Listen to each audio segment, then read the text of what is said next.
I do want to introduce our next moderator, Mr. Mike Gold. Mike scared me to death when I didn't see him this morning, but he actually told me he was here. He was making his way over. Mike Gold serves dual roles for Maxar as the Vice President for Regulatory and Policy and General Counsel for the company's Radiant Solutions business unit. And as Jeff Mamber says, he does a lot of other stuff and he just solves all the problems. But one of the reasons that he does solve the problems is that he was appointed to COMSTAC, the FAA Office of Commercial Space Transportation Federal Advisory Committee in 2008, became the chair in 2012. And I think recently, Mike, you've been added to the NASA Advisory Committee, the chair of the Regulatory and Policy Subcommittee. So quite a mouthful and quite a bunch of roles for you, Mr. Gold. All of which unpaid. I can't get enough of it. So. Oh, well, that's good. That's good. Well, I want to turn it over to Mike, and you introduce your panel, and thank you very much for coming. Yeah, wonderful. Thank you so much. So if I can pull up my presentation here. Let me apologize in advance to the panel, to the audience. I've got about an hour and 45 minutes of sleep because I was at Game 1 of the World Series. Reason I was there was I made the mistake back in March at spring training of telling my 10-year-old that if the Sox make it to the World Series, we're going to Game 1. Usually you only have to honor that commitment about once every 86 years, so I thought the odds were in my favor. However, Sox had different ideas, so I flew my father in from Montana, and my son and I flew up from D.C., and we just had 3 generations of Red Sox fans together for what was an extremely special time. And John, kick me if I start to nod off here, but you got it. You know, we had an absolutely wonderful time as a show in there. Only disappointment for my son was he didn't get a chance to pitch. Frankly, I've got more faith in him than some of the Red Sox pitchers. Absolutely. Looked good last night, but we'll see tonight. And we paid the price at the end here. But the reason I bring up baseball is I think it's an apt analogy. You know, back in baseball, which is a sport run on tradition, orthodoxy, we were set in our ways, had certain statistics and information that we paid attention to. And some people will tell you a lot of the time we were governed by superstition or intuition and figures that we shouldn't have been depending upon. Well, back in the day, we decided to start using math for the first time in baseball. Now it's all about numbers, even artificial intelligence. And we're doing things in a very, very different way. And that has been challenging for the existing, baseball organizations, for the people in the organizations. The change has been difficult, although I think ultimately good for everyone. Sometimes we think change may have gone a little too far, and we had to swing back a little bit too. And finding that middle ground paradigm, I think, is important. And that's why I think there's such a great analogy between what's happened in baseball and what's happening in commercial space today. Because that's many, I think, of the same effects that we're seeing, which is why I'm so proud to be here and happy to have such a wonderful panel to talk about the outlook about what is coming next. So with no further ado, I'd like to introduce our first speaker, John Elbon. John Elbon is the COO for United Launch Alliance and is responsible for the operation of the Atlas, the Delta, and the Vulcan Centaur launch vehicle programs, including design, engineering, integration, production, quality assurance, program management.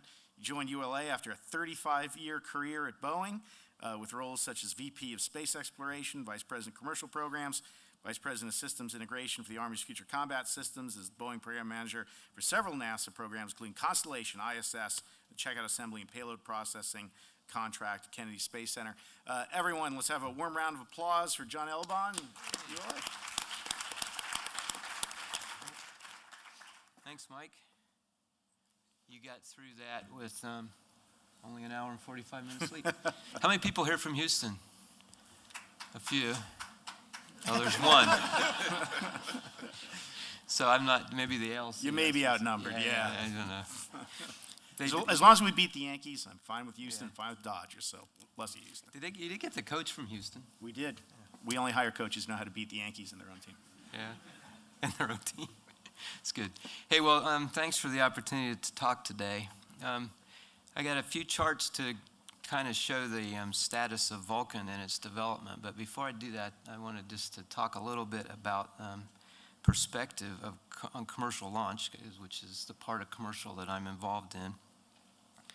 I think it's important, so perspective is driven by past experience, right?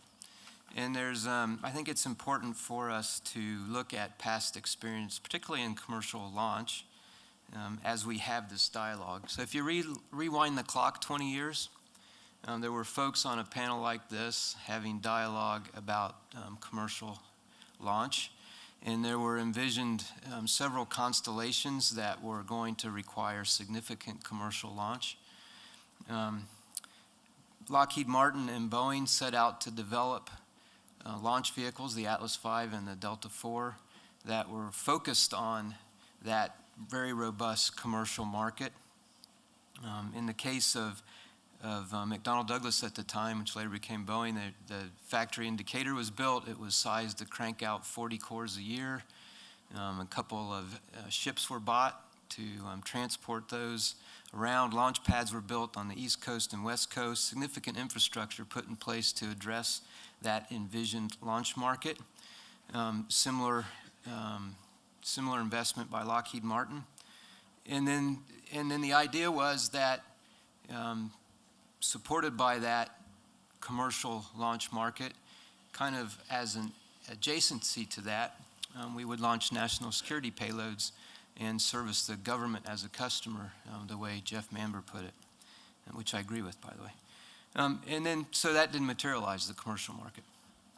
And these two infrastructures of Boeing and Lockheed were left without enough launch business to support them in a commercial way, and ULA was formed so that we could make sure that we addressed the needs of the national security launch market and that our country would be safe.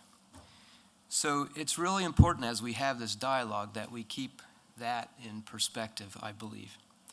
The way that ULA looks at this market is, as we develop Vulcan, we are sizing the system to be able to operate kind of at the launch rate where we are today, 9 or 10 a year, predominantly government as customer kinds of launches, and supplement that with some commercial crew, commercial cargo launches, and some number of commercial satellite launches, relatively small in comparison to the others.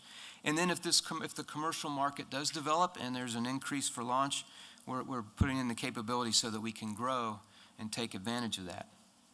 But I think it's really important to our country and its future that we keep that in perspective and that we don't move into a scenario for the launch market where it's dependent upon a very robust commercial launch market to support a national security launch market. So that's a perspective. It's a perspective that we have at ULA, and it's based on the experience that we've been through in the past. Okay, so now I wanted to tell you a little bit about Vulcan and where it's going and how we're doing that. How do I change slides? Great, thanks. Okay, so I really hesitate to show this chart, to be honest with you. 131 in a row is an incredible number, you know, and I can tell you coming in as the COO after 128, and I walk down a hall every day that has pictures on the sides of the hallway of these 128, and then thinking, okay, I got to be responsible for this going forward. I mean, it's really an awing responsibility. But that is incredible. There's not a system in the world that's done that. And so our opportunity and our mandate is to keep that going forward.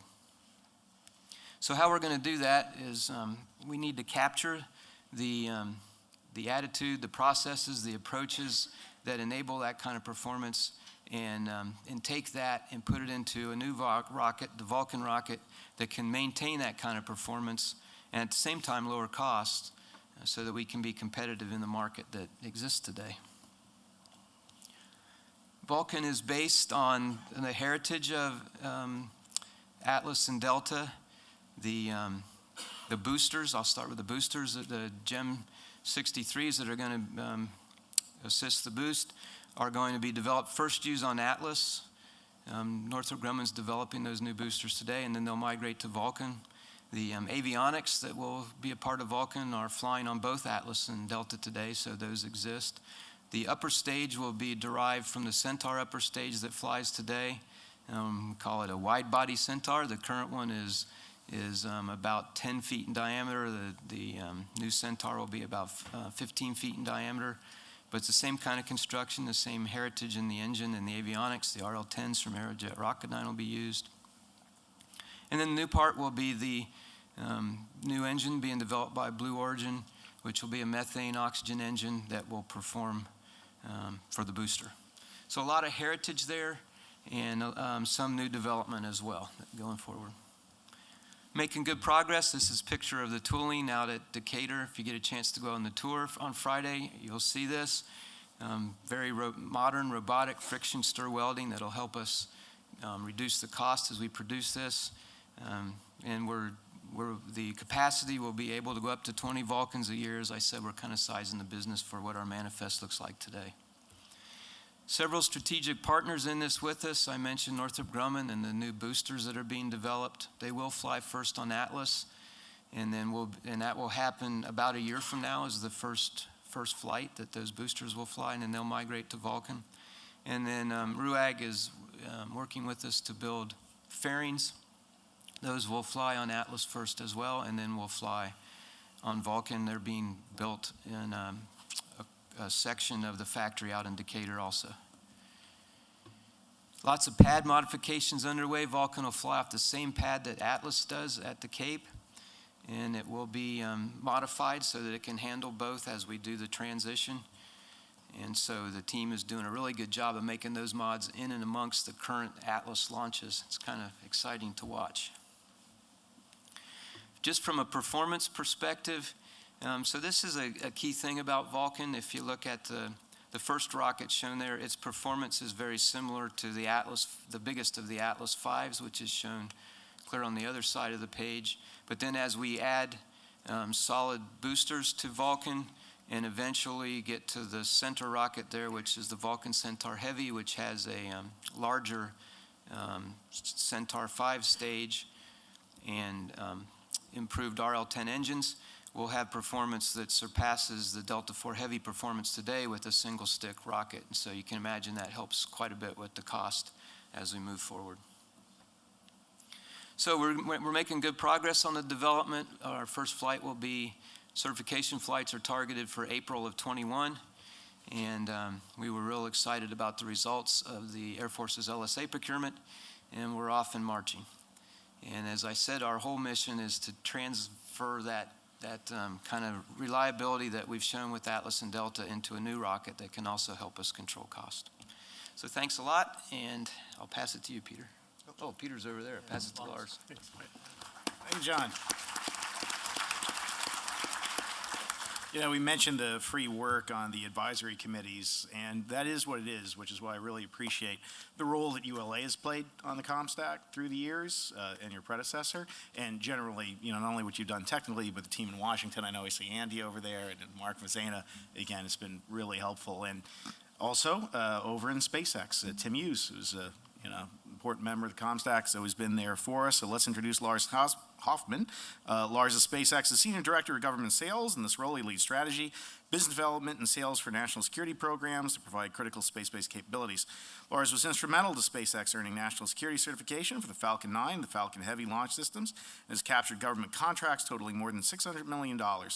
Lars joined SpaceX in 2014 after a distinguished career in the United States Air Force, including 2 tours in the Pentagon.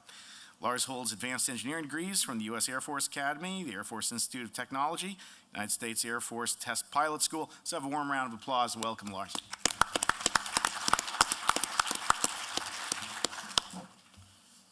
Thanks. It's great to be back again this year. I was here last year and really enjoyed the symposium, and it's always great to come back to this area. I remember visiting Huntsville growing up and coming by and seeing the Space Camp and Rocket Center, and driving by the Saturn V on display out there always kind of gets you excited all over again about what's going on around here. So it's great to be back in this area. It's a beautiful setting, beautiful facility. So thank you all for inviting us back and getting on a panel this year. This is fantastic. I think we have a video we sent out. I hope it got queued up. I don't know if it is or not. How do we do that? Just go to the next. There we go. So we're headquartered in Hawthorne, which is near Hollywood, so they like to make videos, and they like us to show videos. So here's your video. I hope you like it. This is our Falcon Heavy demo launch back in February 6th, out of Launch Complex 39A. Of course, that's hollowed ground. That's where many of the Apollo launches happened, including Apollo 11, and then later on in the shuttle era, 80 launches from this same location. We took it over in 2014 under a 20-year lease and have refurbed and upgraded as necessary to be able to launch both Falcon 9 and Falcon Heavy from 39A. That was our payload on that particular flight. It's on its way out into deep space on a heliocentric orbit. We may see it sometime in the far future. This is our cargo Dragon capsule that flies resupply missions to the International Space Station. We do about 2 or 3 of those a year. We've done 15 so far, and we've got another one coming up here within the next 2 months.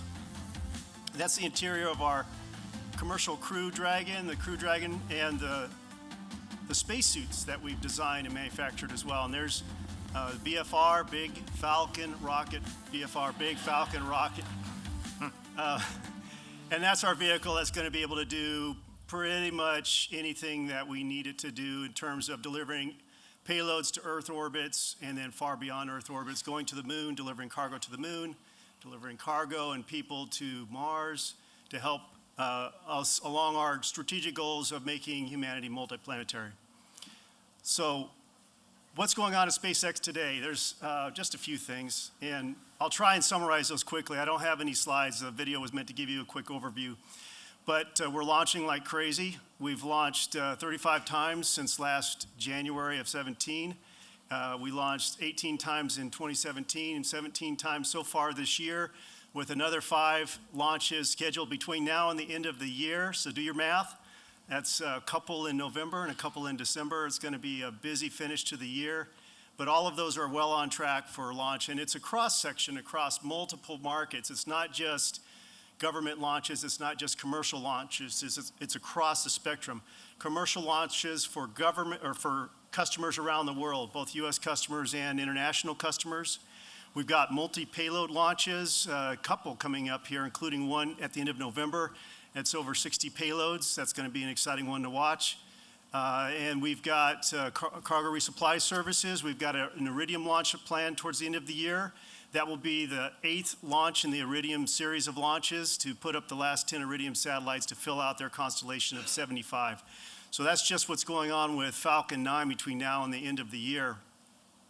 Falcon Heavy is teed up for a couple more launches coming up in 2019, both commercial and government launches. Those should be very exciting to watch coming up in the spring of 19.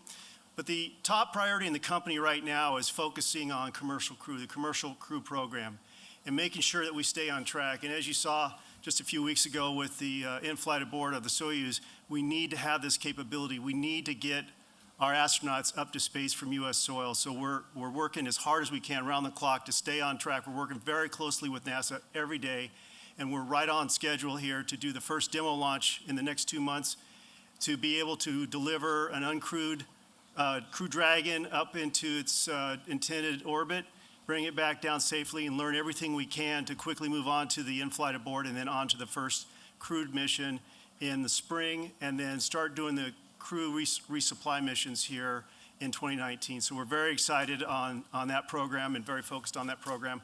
I'm happy to entertain any questions along those lines as well as we get further along. And then looking further forward here, we can talk about BFR a little bit if you'd like. It's being built right now. We've been doing testing on the Raptor engine for the last couple of years. It's been a very successful partnership with the Air Force.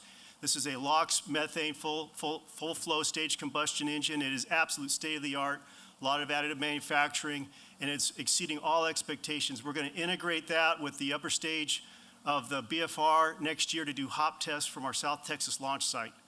So that's coming up next year as well. If you think that that's far off, it's not. It's right around the corner. So very excited about all of the things going on at SpaceX today in terms of commercializing. Commercial market is one of our key markets, as is the government market. So we're kind of spread across the portfolio there, across the various markets. Happy to talk about that as well. But I'll cede my time now, and we'll finish our opening remarks so we can get to the questions, because I think that's the entertaining part. Great. Thank you so much, Lars. Bottom line takeaway there, LA, good at videos, good at rockets. You've done a bunch of SSL, not so ain't great at over yet. baseball. So appreciate that.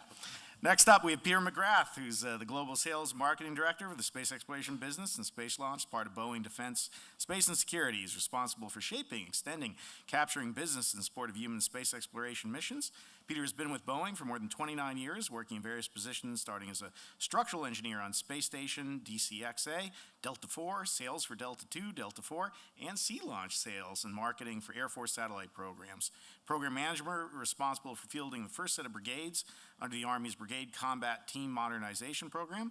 Peter is a bachelor's in aerospace engineering from University of Southern California, master in aerospace composites from California State University, Long Beach, MBA from University of Southern California. And let me say a special thank you to Boeing, because without you, I wouldn't have gone to Boston. I wouldn't be here today. So go ahead, Peter. Let's have a round of applause for Peter. So yeah, Mike's outnumbered on the panel today. A lot of people here from a lot of LA. But so I'll start today with a little background. I'll talk a little bit like John did about history, because history really defines things. And the way I always like to look at it is history. If you go back to aircraft, it's a great example of how things started out as very governmental and kind of transitioned into more of a commercial environment. So I give you two spectrums here. This is the Boeing barn from the original days, and I'm looking for the actual date they gave me, but it was in it was about over 100 years ago now. And on the right side, on your left side, is the commercial crew processing facility. So if you think about it, the red barn on the right was when we started aviation, and the barn on the left is where we're going to start commercial crew flights here soon. So it really puts in perspective, we're kind of at that same forefront as we were back about 100 years ago on aviation. And for that reason, and it didn't animate, so you're not going to see it here, I had a nice little dot, which was Kitty Hawk. And if you looked at the first contract Boeing actually had, it was to fly cargo from San Francisco to Chicago, or mail. And then you take that and you look at what's flying today, and actually the track today would say that roughly about 9,700 planes are in the air at any given time, which is roughly about 1.3 million people. So we went from basically one person flying for a total of 100 feet to, within 100 years, we've got millions of people flying every minute. So it's a pretty impressive thing when you think about how we've transitioned through aviation. If you look at space, I think we're really on the cusp of the same type transformation. So as was stated before, we're very actively working on commercial crew. These are some pictures. I think Jody called it at lunch, your kids' pictures, the photo album. But these are some of our active pictures. If you go down and look at C3PF, or our commercial crew and cargo processing facility down at KSC, the top picture is our crew module for flight. The bottom one below that is the service module. We've actually have 3 crew modules in production in various phases, several in testing now, and we're getting ready to bring our uncrewed test flight one out of the chamber out at the KSC shortly here. And then the service module, we've got various versions in production now. That's one that we do build for every flight. And we've got that in various levels of testing today, as well as the flight units in production. The other things I wanted to show, though, is it's more than just the capsule and the service module. It has to do with a lot of other activities. We've been doing a lot of work around mission control and developing the mission control capabilities. You see the abort system at the Atlas facility out there, or not the abort system, but the escape system, which is a nice zip line wire system that we've tested out that allows the astronauts to get off the pad in case of anomaly. We've done various parachute tests. We still have a couple more to go. Doing a lot of human factors and crew integration work, which you see on the top left. And then, of course, the crew training is underway for the entire crew, including, I think that's a picture there of Chris Ferguson in the water. And then on the bottom left is our recovery training. We've actually been out at White Sands practicing our recovery system, because we will land on airbags out at White Sands. So a lot of progress. As was mentioned recently, a couple of shifts in the dates. If you ask our program manager what our focus is, he said we will fly when we are safe to fly. He has a lot of history working on shuttle and other programs, and he knows what it means to take humans to space. And so we're currently targeting an orbital test flight around March of next year. Our pad abort test will be in April. The crewed flight test, which includes Chris Ferguson and our 2 NASA astronauts, will be in August of next year. And then we are actively working today to fill a potential fifth seat on future flights with commercial passengers. So the other thing I did want to talk about, and I know this was talked on the last panel, but Mike said I should talk a little bit about ISS commercialization as well. There's a lot of conversation, so I'll add on to what was said in the last panel. There's two types of economies you can talk about. Economies that actually happen up on space station, which was things like Jeff Mamber was talking about. And I can also add Made in Space is probably an opportunity to talk about that too, because they're doing a lot of things around 3D printing that we do up on space station today. But something unique they did, if you haven't heard of Z-Plan, they've been looking at pulling fiber optic in space, and they seem to think that the physics says that if you pull it in 0G, you remove the crystallization as you pull it. So it's a much better fiber, and it may have applications here on Earth. Now, so the question here is, am I generating income in space or am I generating income on Earth, but I'm doing it with a research lab in space? So I would argue there's a lot of benefit of the space station in a national lab aspect that we don't account for in the economics when we have conversations about space economy. And some of the things that some of the things Jeff is looking at is going to generate things in space, but some of the things that Made in Space is doing is going to generate an economy here on Earth. And there's other examples of that. Another great one is Amgen, who's done research on osteoporosis and has used accelerated learning because you have accelerated bone loss on orbit. They've used that to accelerate their testing and actually bring drugs to market that generate about $1 billion a year. So when you look at it, there's a lot of economy coming off of space station, whether you say it's in LEO or whether it's on Earth. And so we have to look at it from both perspectives. And I was going to conclude with this chart to talk a little bit more than just low Earth orbit activities. There's a lot of talk about additional destinations, LEO, but we've been talking a lot lately about the Gateway and our path to Mars, or to the Moon and Mars. And when we talk about Gateway, it's really, there's been some debate about whether you should have one or not. I would argue if you don't have it, you don't have a sustainable path forward. What you have is a path to the moon. And if we want to go to Mars, we need something that really is a stepping stone to get to Mars and something that allows us to go to the moon as well. It also opens up opportunities for international partnership, but it also opens up a lot of opportunities for commercial partnerships. When you look at how we're going to fill logistics and how we're going to deal with potential commercial landers that are going to go to the moon, you can bring samples back to the Gateway, which makes the missions a lot more simplified and a lot less risk for the commercial partners. And you can bring them back then via Orion or through other systems back to Earth. So there's a lot of things that you can do commercially that can be leveraged through the Gateway. So I'll stop there as well and then be open to questions. Wonderful. Thank you, Peter. Next up, John Steinmeyer, who's currently Director of Space Launch Business Development for Northrop Grumman Innovative Systems Launch Vehicle Division. This capacity, he leads space launch business development activities, including marketing, sales of Pegasus, Minotaur, Antares, and the new Omega-A launch services. John has over 30 years of experience in the launch vehicle industry and as a Boeing employee supported the Titan IV, Delta II, III, and IV, Japanese H-2A, and Sea Launch programs before coming to then Orbital Sciences Corporation. John has a Bachelor's of Science degree in Mechanical Engineering from UC San Diego, an MBA with an emphasis on international business from the University of Southern California. Here we go again, Southern California Marshall School. You didn't really stack this panel. No, not at all. There's AAS. What can I tell you? Dr. Jim. All right, thanks, Mike. Thanks to AAS. Let's have a round of applause for John. Thank you, John. So thanks, Mike. Thanks to AAS for the opportunity to be here today. And I just want to share a few points on a perspective in commercial space. Commercial space is a broad term, and the space industry, the nature of commercial space, as others have alluded to, has evolved dramatically over time. From the launch of the early commercial satellites, to the first privately funded and commercial space vehicles, to dedicated commercial launch entities, to commercial government partnerships. And it continues to evolve today. Northrop Grumman, myself, others on this panel, many of you in the audience have played roles in that, and we're very proud at Northrop Grumman of the role that we played and continue to play in the evolution of commercial space.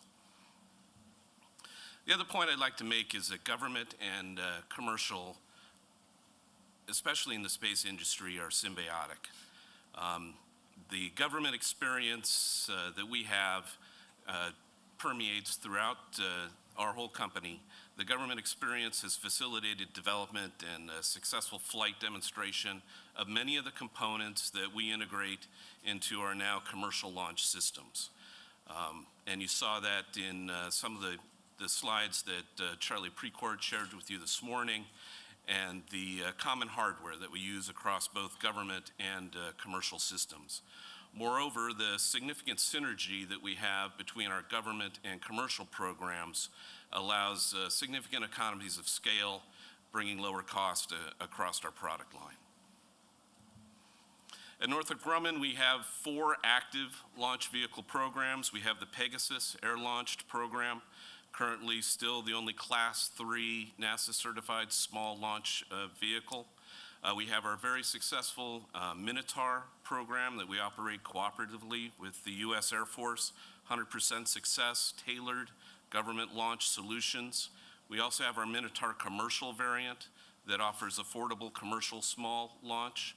And then we have our Antares launch system, which I'll talk a little bit more in detail in a moment, primarily supporting International Space Station cargo resupply, but also available to other markets.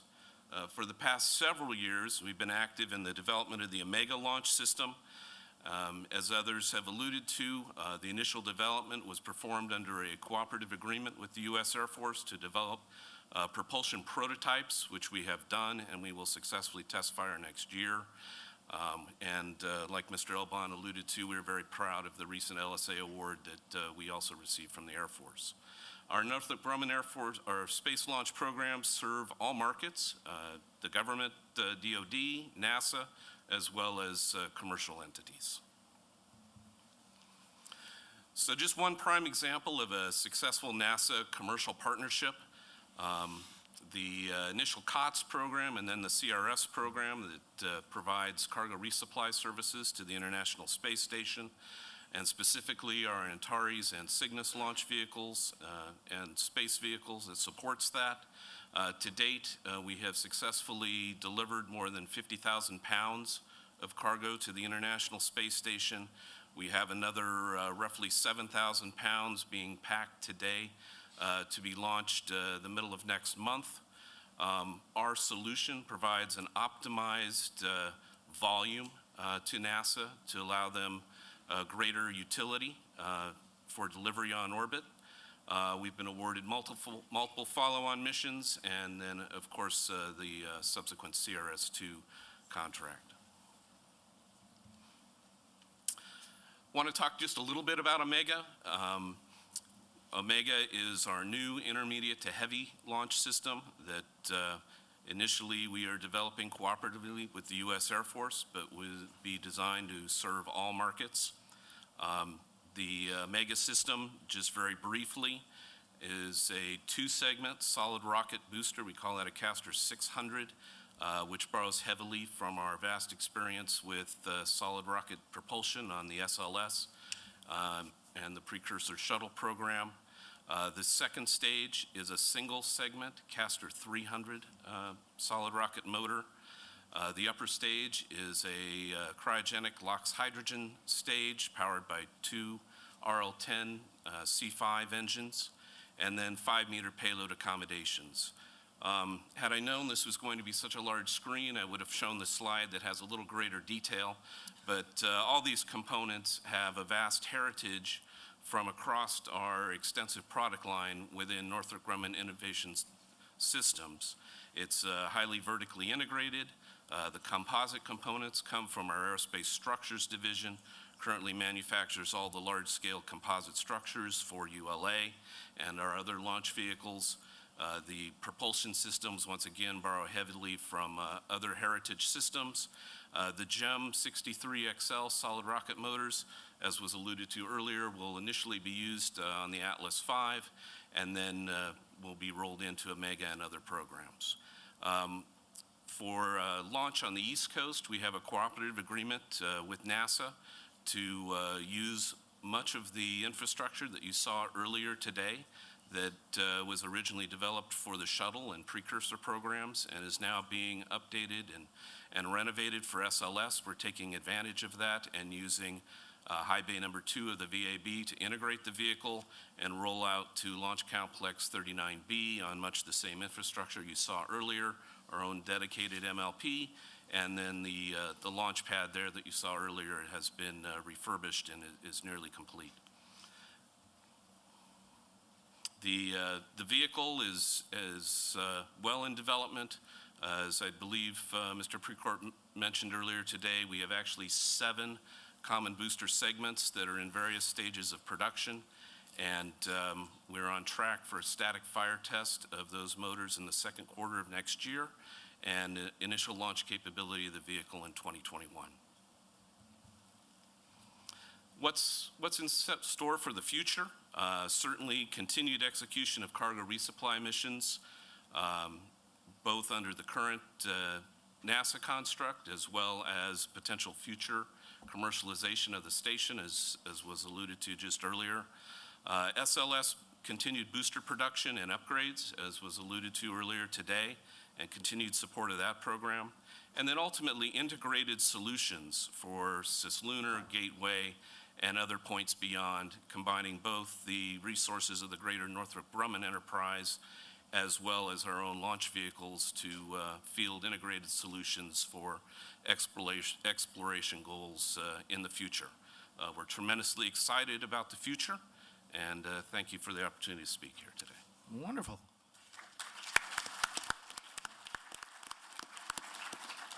So we turn to you, the audience, for questions. Questions from the audience.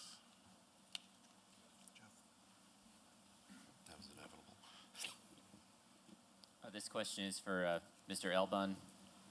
You said something that I think was very interesting, and I wanted to see if I could get you to expand upon that a little more. You said that we want to avoid getting into an environment where we have to have a robust commercial launch market in order to sustain the national security launch market.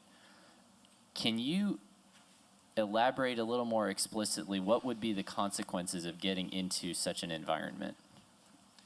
So I guess I was drawing a parallel to where we were about 15 years ago, where we had the Delta and Atlas rockets that were developed, focused on that commercial market, and then when the commercial market didn't materialize, it eroded the business case associated with those 2 rockets. And so ULA was formed to pull those together so that we could continue to provide that launch capability in an environment that didn't need to be dependent on a commercial market to keep it going. Having that capability to launch our national security assets and the important missions of NASA too is something that we as a country and as our government need to make sure that we sustain. So I think as we look forward, and Mike Reed brought up, he used the magic words in the last panel about supply and demand. And we have to make sure that we don't get too much supply and not enough demand so that the providers can't survive in a robust business environment, and then we lose the capability as a country to do the launches that we need to do. So I think it's important, kind of the framework we're looking is make sure we can survive with the known demand that's in the market, and then if as a commercial demand develops and increases, that can be upside to the business case that we're working. But let's be careful not to put a model in place as a country that is dependent upon that upside materializing to enable the basic capability that's needed for national security and for NASA's missions. Great. That's kind of the thought I was after there. Jeff? Jeff Fow, Space News. Curious what the panel thinks about commercial opportunities for supporting the Gateway or other NASA activities in cislunar space. I know, for example, there was a recent RFI about Gateway logistics services, and is that something, for example, that could be handled on a commercial basis like ISS commercial cargo versus a standard government contracting method? So I guess I'll John, start. yeah, you want to kick us off on that one? Sure, I'll start. I think perhaps the jury's still out on exactly how everything will play out. We are certainly designing our Omega system so we could support such payloads going forward, should that be the ultimate decision. And we would be able to support varieties of configurations, whatever would ultimately be decided on for that particular opportunity. Peter, any comments there? Yeah, so I think I kind of mentioned a little bit when I was talking about, and I brought up logistics as a possible commercial opportunity for Gateway. Yeah, I think it's definitely, when you think about the service model, seems to work good as a good entry point in markets that aren't as well defined yet.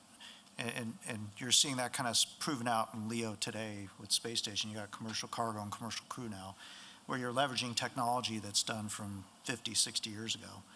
As we push out deeper into space, it's going to push technology a little bit, but I think most of the logistics technology should be pretty well known. It's mostly launch vehicles and a lot of the capabilities we've been developing on COTS and other systems. So I think that's a very viable opportunity for commercial partnering. There are other things. I mentioned the fact that if you have a gateway, it's a lot easier to do sample return. And if there's commercial opportunities to, like we talk about CLIPS, I think is the latest lander approach that's out there on commercial landers. And I think that probably got talked a little bit this morning. But, as you take commercial things to the surface of the moon, if you want to bring anything back, it's going to be a lot easier to bring it back through the gateway than it is to try to bring it all the way home. And that can be a partnership with NASA in the sense that if you bring it to the gateway, they can bring it back in either a cargo vehicle or inside of an Orion. So there's a lot of opportunities, I think, to create partnerships as we look at going out towards the gateway and the moon. Lars, any comments on Gateway? Sure. Well, in general, SpaceX is all about revolutionizing technology and opening up access to space. And that's not just LEO, that's beyond LEO, cislunar, to the moon and to Mars. And so anything that we can do to help foster that, we're looking for opportunities to expand in those areas on our own and in partnership opportunities as well. So we're open to all of those opportunities, and we're definitely on that track to continue opening up access to space, to open up new opportunities and potentially new markets. Right now, we're doing a lot in LEO with cargo resupply back to and from the space station, taking a lot of cargo up and bringing a lot of cargo back, a lot of results of experiments, a lot of critical samples that we're bringing back and returning almost within 24 hours to the customers so that they can take full advantage of the vital experiment and in research that's being done on the space station. So that's an example in LEO that we could see expanding beyond LEO to other locations. I'd just add one thing to that, Mike. I think there's a role for both government vehicles like SLS and commercial vehicles like the ones we've talked about here relative to the gateway. There are missions where large pieces of the gateway are going to be taken up for assembly, where crew's going to be taken there. They're clearly SLS is focused on SLS and Orion. And then their logistics is the opportunity that's most often discussed as a commercial opportunity, and I think that will make sense as well. Different tools for different activities. That's right. Next question. Yes, Clive Neal, University of Notre Dame. I think Peter made this comment. If we don't have Gateway, you don't think we'll have Mars or go to Mars. And I'd like you to connect the dots for me because I can't connect that statement. Could you enlighten me on the value of Gateway in terms of going to Mars? Kind of like our conversation last week, Clive. Right, and I'd also like to hear Lars's SpaceX view on that as well. Sure. So and this was a conversation we had last week in another activity we were in. The gateway, or I guess the way to think of it is the architecture should really be defined based on the mission you're after. And if the mission is to get, go plant a flag back on the moon, then direct to the surface might be the solution, although it's going to limit where you can go. It's going to limit what infrastructure you're going to put in place. And it's going to probably end after 6 or 7 missions, and you're done. There's no, once you get there, what are you going to do? And it creates an environment that probably isn't as sustainable. And so the way, at least I've been thinking of it as others, is if you want something that's sustainable, you need to create an infrastructure or an element that allows you to actually not only get to the surface of the moon in different locations where you can do research and study, and give you the flexibility to do that, but it also allows you to demonstrate and prove out capabilities and systems that feed forward to Mars. And if I use the gateway in that capacity, from the gateway I can do a lot of things in the surface of the moon that, like telerobotic operations, I can do sample return like we talked about. I can do reusable landers to the surface of the moon, so I can start putting reusability into the architecture. There's a lot of things I can do there. It also opens up something we didn't talk about last week a little bit, was it also opens up international opportunities, because there's more content that allows the international partners to play, that then allows it to be tied a little bit more to policy, which seems to help keep longevity going and keep programs moving forward. But from the gateway, you also can use it as a great proving ground and stepping stone to move on to Mars. So my argument would be, if we're going forward to the moon, we're not supposed to say back to the moon, if we're going forward to the moon, we should be doing it in a way that we're retiring risk and proving out systems that we need to explore further, not just stop at the moon. Lars? I understand. I heard that last week. Yeah, I agree. Lars, what do you think of stepping stone? So I talked a moment ago about SpaceX's passion to open up access to space, and that includes low Earth orbit and beyond low Earth orbit. So we're developing BFR, and I talked a little bit about BFR earlier. BFR is being designed, or is designed, to certainly serve as the Earth orbits. We can deliver well over 100 tons to low Earth orbit. We can refuel on orbit and then deliver those 100 tons to other locations like the moon. We can land on the moon, we can deliver cargo, and we can come back from the moon without having to refuel. If we want to go on to Mars, we can deliver cargo to Mars, significant cargo and people to Mars, and then refuel and be able to come back home. So that's our plan, is to expand, opening the pathways to space, both to Earth orbits and beyond, going to the moon and going on to Mars. There's a lot of details in all of those steps along the way, but we're on that path right now. We're building the vehicle today, and we're going to be starting our testing next year, so stay tuned. You'll see the hop test next year, just like you saw us doing hop tests with our Grasshopper booster a few years ago, and now you're seeing us land boosters routinely. We've launched Falcon 9 over 60 times. We've landed our first stage booster 30 times now and relaunched 16 times. We're about to relaunch a booster for the third time. So we're turning this into routine access to space and higher reliability, higher performance, lower cost access to space. That opens it up for everybody. And BFR is just the evolution of that. Next question. Thanks. Irene Klotz with Aviation Week. For Mr. Hoffman, SpaceX has been really good at getting NASA contracts and more recently the Air Force in support of the grand vision that the company has, but recently was stymied by not getting an LSA contract. Is that going to affect your timeline or your plans at all for future development, BFR, and other systems? Yeah, so SpaceX is, just like all of our investments are diversified across multiple investments, we are diversified across multiple markets, commercial, government, and both civil and national security. And we've had, like you point out, a great partnership with NASA. The most visible, really, is the cargo resupply services contracts that we've got out through 2024, and we've got the commercial crew program that's really kicking off. And on the national security side, I've been deeply involved with that since joining SpaceX, gaining certification, gaining that stamp of approval from the national security community to launch their precious payloads. And we've been very successful at winning a number of missions, 7 national security missions so far, 6 of those in the ELV class, and we expect that that partnership with the Air Force will continue into the future. We've been partnered with them over the last 2 years with our Raptor development program. So we've had great success there. We have a great relationship with the Air Force and with NASA, and we look forward to continuing to expand that relationship going forward. Thanks. So I know we're running out of time, but maybe one more quick question and quick responses. Hello.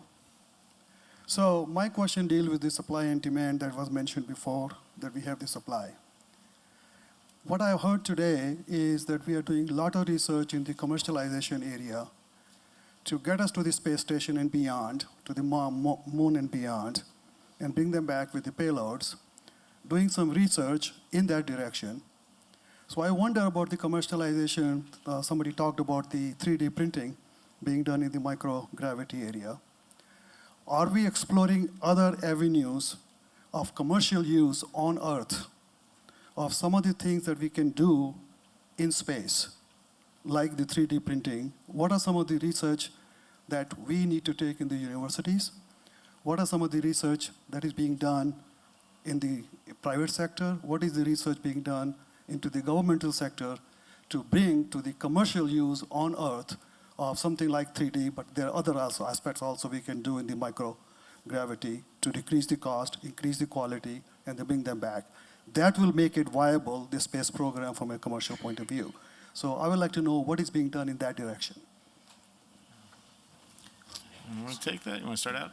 Yeah, so you were using 3D printing as an example, because I tend to use biosciences more as an example, but from a 3D printing perspective, the purpose I'm thinking of primarily for 3D printing is I don't have to bring every part with me when I start exploring or doing things.